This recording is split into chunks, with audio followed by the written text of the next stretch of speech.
Welcome to Shahi effect. ജനാധിപത്യപരമായ ആലോചനയുമില്ലാതെ ആ അടിയന്തരാവസ്ഥ പോലുള്ള ഒരു പ്രഖ്യാപനത്തിന് കോൺഗ്രസിന് ഒരിക്കലും തയ്യാറാവില്ല എന്നുകൂടി പറഞ്ഞു. ഇതിനേക്കാൾ കൂടുതൽ എന്താ വേണ്ടത്? അത് നമ്മുടെ പുതിയ തലമുറയ്ക്ക് മനസ്സിലാക്കാൻ കഴിയും.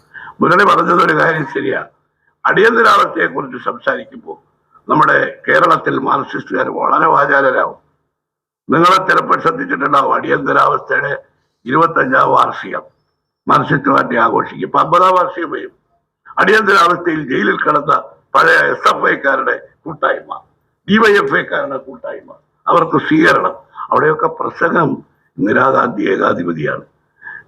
നമ്മൾ ആരെങ്കിലും ചോദിക്കട്ടെ, കേരളത്തിൽ വിമോചന സമരം നടന്ന ഒറ്റ കാരണം കൊണ്ടല്ലേ കേരളത്തിൽ കമ്മ്യൂണിസ്റ്റ് സർക്കാരുകളുടെ കുത്തക അവസാനിപ്പിക്കാൻ കഴിഞ്ഞത്? വിമോചന സമരം എന്നൊന്നില്ലായിരുന്നെങ്കിൽ കേരളത്തിൽ ബംഗാളിലെ പോലെ അന്ന് 1900 നമ്മുടെ 57 തുടങ്ങിയ ഗവൺമെന്റ് 87 വരെ 97 വരെ ഭരിച്ചത് സംശയമല്ലോ. ജനങ്ങളുടെ ജനഹിതത്തിനെതിരായി ജനാധിപത്യ ഭരണക്രമത്തിൽ നിന്ന് വ്യതിചലിച്ച് ഏകാധിപത്യ ഭരണം, പാർട്ടി ഭരണം, പോലീസിന്റെ സെൽ ഭരണം, അതുപോലെ വിദ്യാഭ്യാസ രംഗത്തും അതുപോലുള്ള ഭൂനിയമങ്ങളിലും എല്ലാം വരുത്തിയ മാറ്റം, ആ മാറ്റം ഇവിടുത്തെ പ്രതിരോധ ശക്തികളെയും താപക താല്പര്യങ്ങളെയും രക്ഷിക്കാൻ വേണ്ടി നടത്തിയതാണെന്ന് അവർ പ്രചരിപ്പിക്കുന്നു. അതാണോ? അല്ല. അന്നുണ്ടായിട്ടുള്ള ഒരു വലിയ ഒരു മുന്നേറ്റം എന്ന് പറയുന്നത് ചെറുതല്ല. EMS നമ്പൂതിരിപ്പാട് ജവഹർലാൽ നെഹ്റുവിനെ പോയി കണ്ടപ്പോ ജവഹർലാൽ നെഹ്റുവിന്റെ പ്രതികരണം എന്തായിരുന്നു? ഇത് ജനങ്ങളുടെ സ്വാഭാവികമായ ഒരു ഉയർത്തെഴുന്നേൽപ്പാണ്.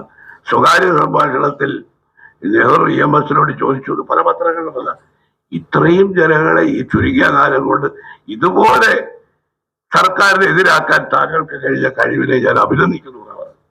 28 മാസം കൊണ്ട് സർക്കാരിനെതിരായി ജനങ്ങൾ മുഴുവൻ റോഡിലിറങ്ങി. എന്തായിരുന്നു കേരളത്തിൽ വിമോചന സമരം ഉണ്ടാക്കിയത്? എല്ലാ ശക്തികളും ഒരുമിച്ചു. അത് EMS അഭിനന്ദിച്ചു. ഇപ്പോഴും ഇന്ദിരാഗാന്ധിയെ കുറിച്ച് കമ്മ്യൂണിസ്റ്റുകാർ പറയും, ഇന്ദിരാഗാന്ധി ഇതൊക്കെ മാറിയ കാലഘട്ടത്തിൽ ഇന്ദിരാഗാന്ധി നല്ല ഭരണാധികാരിയായിരുന്നു, അവർ ദുർഗയെ പോലെ ശക്തിയായിരുന്നു. ഇടയ്ക്ക് പറയും, വിമോചന സമര കാലത്ത് കമ്മ്യൂണിസ്റ്റ് സർക്കാരിനെ പിരിച്ചുവിട്ടത് ഒഴിച്ചാൽ എന്നൊരു ഒഴിക്കലുണ്ട് ഇടയ്ക്കൂടെ. ആ ഒഴിച്ചാൽ ഇന്ദിരാഗാന്ധി വലിയ ജനാധിപത്യവാദിയായി. ഇന്നിപ്പോ ജവഹർലാൽ നെഹ്റു എതിരായിരുന്നു. ഇന്ദിരാഗാന്ധി കോൺഗ്രസ് പ്രസിഡന്റ് നിർബന്ധിച്ചത് കൊണ്ടാണ് അദ്ദേഹം അതിന് നിർബന്ധിതനായി. ആ പ്രചരണം ഇപ്പോഴും തുടർന്നു. വിമോചന സമരം കഴിഞ്ഞു. നമ്മളാണെങ്കിലോ കോൺഗ്രസിന്റെ പിന്നീട് നടന്ന പല യോഗങ്ങളിൽ, ഞാൻ പങ്കെടുത്ത ചില യോഗങ്ങളിൽ തന്നെ ഞാൻ തിരിച്ച് ശക്തമായി പറഞ്ഞു, ചില നേതാക്കന്മാർ അവരുടെ പുരോഗമന പരിവേഷം ശക്തിപ്പെടുത്താൻ പറയും. വിമോചന സമര കാലത്ത് കോൺഗ്രസ് ഗവൺമെന്റ് EMS ഗവൺമെന്റിനെ പിരിച്ചുവിട്ടത് കോൺഗ്രസിന്റെ ജനാധിപത്യ പാരമ്പര്യത്തിന് കളങ്കമുണ്ടാക്കി. കോൺഗ്രസിന്റെ അറിയപ്പെടുന്ന നേതാക്കളാണ് പറഞ്ഞത്. അതെന്തിനാ? പുരോഗമന പരിവേഷം. കമ്മ്യൂണിസ്റ്റുകാർ പറയൂ, കമ്മ്യൂണിസ്റ്റുകാരൻ ചെയ്ത തെറ്റ് അവൻ ജീവിതകാലം മുഴുവൻ പറയും, മരിച്ചു കഴിഞ്ഞാലും അവന്റെ അനുസ്മരണ യോഗത്തിലാണ്. അത് തന്നെ ന്യായീകരിക്കും. നമ്മൾ തീർച്ചയായിട്ടും വിമോചന സമരത്തിന് ശേഷം പല പുസ്തകങ്ങളും വന്നിട്ടുണ്ട്, KPCC പ്രസിദ്ധീകരിച്ചിട്ടുണ്ട്. ആ പുസ്തകങ്ങളിലെല്ലാം വിമോചന സമരം ഉണ്ടാക്കിയ സാമൂഹികവും രാഷ്ട്രീയവുമായ പ്രത്യാഘാതങ്ങളെ കുറിച്ച് വളരെ വിശദമായി എഴുതിയിട്ടുണ്ട്. ഞാൻ KPCC പ്രസിദ്ധീകരിച്ച പല പുസ്തകങ്ങളിലും ഒന്ന് കുട്ടനാട് രാമകൃഷ്ണപിള്ളയുടെ, അന്ന് ഏറ്റവും നല്ല പ്രാസംഗികനും ഏറ്റവും നല്ല ഗ്രന്ഥകർത്താവുമായിരുന്നു. വിമോചന സമരത്തിന്റെ ആഫ്റ്റർ എഫക്ട് കേരളത്തിന്റെ എക്കോണമിയിൽ, കേരളത്തിന്റെ പൊളിറ്റിക്കൽ സാഹചര്യത്തിൽ അതൊക്കെ പഠന വിഷയമായിട്ട് ചില വിദ്യാർത്ഥികൾ അതിനെക്കുറിച്ച് പഠിച്ച് റിസർച്ച് നടത്തി PhD എടുത്തിട്ടുണ്ട്. പക്ഷെ അതിനൊന്നും നമ്മൾ പ്രചാരം കൊടുത്തിട്ടില്ല. എന്തായാലും ഇങ്ങനെ ഒരു ഉദ്യമത്തിന് നെല്ലേറ്റിൽ അസ്രം മുന്നോട്ട് വന്നതിനും അത് പ്രസിദ്ധീകരിക്കാൻ ശ്രേഷ്ഠ ബുക്സിന്റെ യഥാർത്ഥ ആൾ അവിടെ വന്നിട്ടുണ്ട്. തന്റെ കേരളത്തിലെ ചരിത്രം അറിയാനും പഠിക്കാനും ആഗ്രഹിക്കുന്ന നമ്മുടെ രാഷ്ട്രീയ വിദ്യാർത്ഥികൾ ഇത് വായിക്കണം. വായിക്കുമ്പോൾ ഏറ്റവും ചുരുങ്ങിയത് ഈ പുസ്തകത്തിലൂടെ വേറെ പല പുസ്തകങ്ങളിലേക്കും പ്രവേശിക്കാനുള്ള ഒരു പ്രചോദനം കൂടി അതാവും. അങ്ങനെ ചെയ്യാൻ അവർ തീർച്ചയായിട്ടും തയ്യാറാവണം.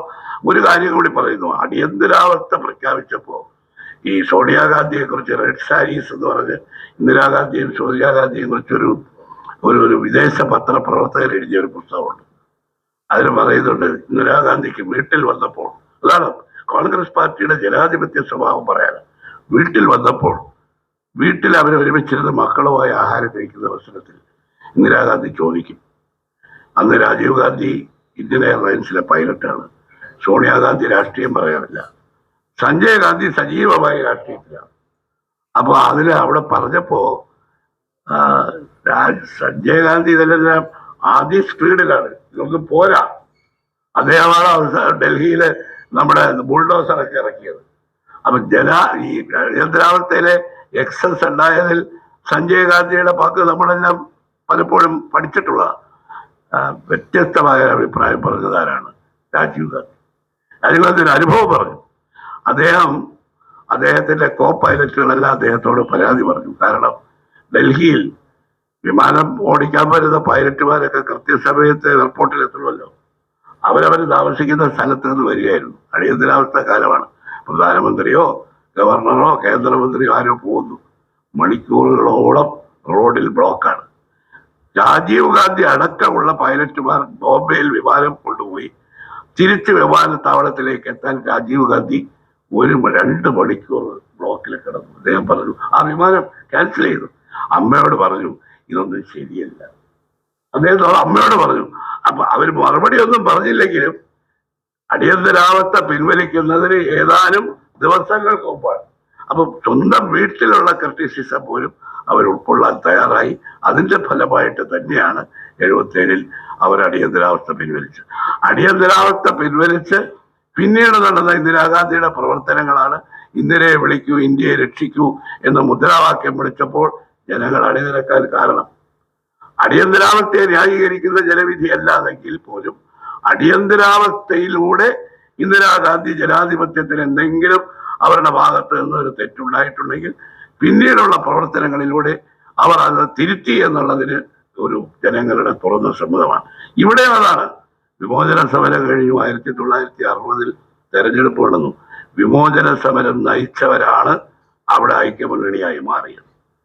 അന്നത്തെ പത്മനാഭൻ ഒഴിച്ചു വേറെ എല്ലാവരും ആ ഐക്യമുന്നണിയിലുണ്ടായിരുന്നു. ആ ഐക്യമുന്നണിക്ക് വമ്പിച്ച ഭൂരിപക്ഷം ജനങ്ങൾ നൽകി. അതിന്റെ അർത്ഥം വിമോചന സമരത്തെ കേരള ജനത അംഗീകരിച്ചിരുന്നു എന്നതാണ്. കൂടുതൽ വിശേഷങ്ങളുമായി വീണ്ടും കാണാം. അതുവരെ ഏവർക്കും നന്ദി, നമസ്കാരം.